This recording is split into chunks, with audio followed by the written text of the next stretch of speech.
Chief justice है Islamabad high court, वो तो चाह रहे थे कि जो कोसार वाले हैं उनको भी रिहा कर दिया जाए, लेकिन जो डायरेक्टर लीगल है पुलिस के ताहिर काजिम, उन्होंने बताया कि इन पर जो मुजाहिदीन पर जो एक सेक्शन 396 है पाकिस्तान पीनल कोड की, वो भी लगी है, वो नॉन बेलेबल है। इस वजह से उनका जो है वो उनको नहीं छोड़ा गया। तो इसमें आज जो है वो चीफ जस्टिस ने ये कहा कि जो पुरअमन एहतजाज है, ये लोग अगर बलूचिस्तान से आए हैं, इस पाकिस्तान के शहरी हैं, ये उनका हक है कि वो जो अपना एहतजाज रिकॉर्ड करें, और आपने इनको इस तरह से क्यों उनके साथ किया। तो आईजी उन्होंने कहा कि ये एक बलूचिस्तान यकजहती कौंसिल है, उन्होंने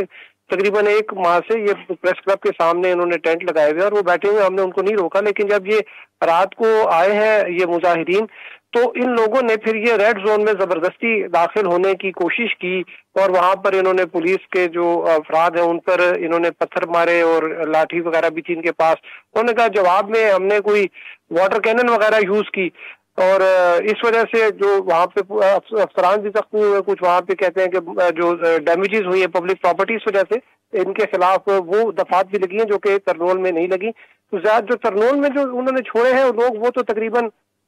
25-30 लोग हैं। अभी तक भी जो ज्यादा लोग हैं वो अभी कस्टडी में है। लेकिन इसमें एक ज्यादा जो बात हम जो ये हुई कि पेटिशनर जो है जो सम्मी बलोच और अब्दुल सलाम जो उनके वकील, उन्होंने अताउल्लाह कुंडी, उन्होंने अदालत को बताया कि 50 खवातीन जो है वो जो है लापता है और उनका कोई अता पता नहीं मिल रहा। जब ये बात जो हाई कोर्ट के चीफ जस्टिस उन्होंने आईजी से पूछी, और बाद में मैंने भी उनसे आईजी से, उन्होंने कहा नहीं यहाँ पे हमारे पास तो कोई खवातीन नहीं है, 16 खवातीन आई थी जिनको ज़ाब्ते की कार्रवाई करके तो हमने बाद में रिलीज कर दिया।